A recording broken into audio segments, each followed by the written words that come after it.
Here are some tips from an ex-hairdresser on how you can achieve this blow dry with your blow dry brush at home. Firstly, I made sure my hair was probably about 80% dry.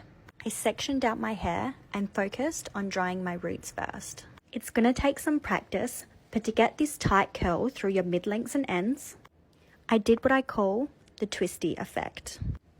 So I tried twisting and releasing the hair while I continued curling the ends. You can notice that I have not brushed out the curls. This is so I can let them cool and brush them out at the end.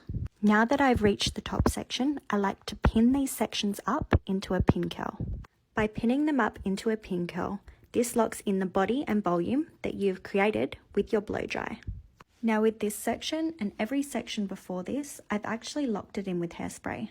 I find that hairspray gives it that extra amount of hold, but if you wanted to use a styling mousse at the start when your hair's wet, you could definitely use that too.